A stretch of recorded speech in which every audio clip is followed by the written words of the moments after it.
Good afternoon, everyone. My name is Jeremy Adams, and today I'll be presenting my PSM accident case study for Module 5. The accident I chose to study was a storage tank fire that occurred at Intercontinental Terminals Company, LLC, or ITC for short, in Deer Park, Texas on March 17, 2019. A little bit about the incident. So, the incident occurred when a large fire erupted when a flammable product was released from a circulation pump and found an ignition source. Of course, the fire spread to additional above-ground storage tanks in the tank farm. Also, the secondary containment wall that surrounded the tank farm collapsed, which allowed a mixture of hydrocarbon products, firefighting foam, and contaminated water to discharge into the surrounding waterways. The CSB's investigation determined that problems with the mechanical integrity of the circulation pump caused the event. It was determined that the four nuts that held the seal gland against the seal chamber had vibrated loose and released from the studs. So the separation of the seal gland from the mechanical seal and the seal chamber caused the flammable product to be discharged from the pump. Again, out of the 14 process safety management elements, the CSB identified mechanical integrity or mechanical problems with the circulation pump as the main cause of the event. If you notice in the illustration on the left, the circulation pump is broken up into two parts. You have a power end and the liquid end.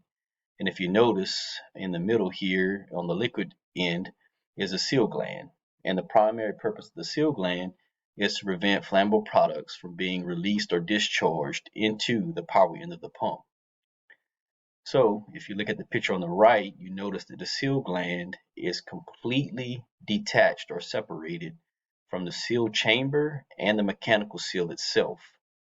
So this is the area where the flammable product was discharged from the circulation pump. This particular illustration basically shows how the seal gland is attached to the seal chamber by 4 studs and 4 nuts, but the fourth one isn't visible in this particular illustration.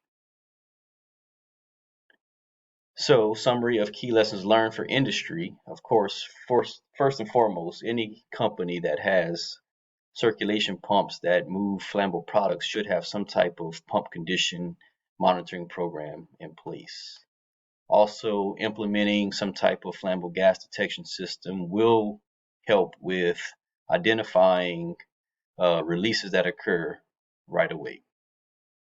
Installing remote operated emergency isolation valves, that's key as well, making sure that you have some type of valve that can be operated from a safe and secure area.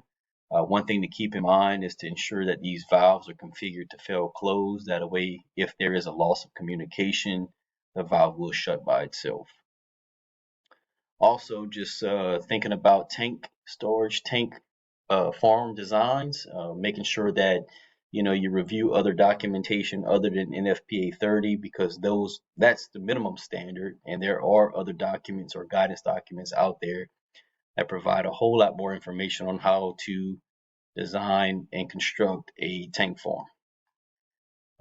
Applying a comprehensive process safety management system, just having a overarching process safety management system program in place will definitely help with preventing this type of incident from occurring in the future. So in conclusion, had ITC implemented a formal PSM program, especially with an emphasis on having a robust mechanical integrity program and a fire protection program, I feel confident that this particular event may not have occurred or the loss would have been minimal. So again, just having the PSM elements in place definitely would have helped in this particular scenario. And the reference that I used was the actual report from CSB's website for the Intercontinental Terminals Company tank fire. Thank you.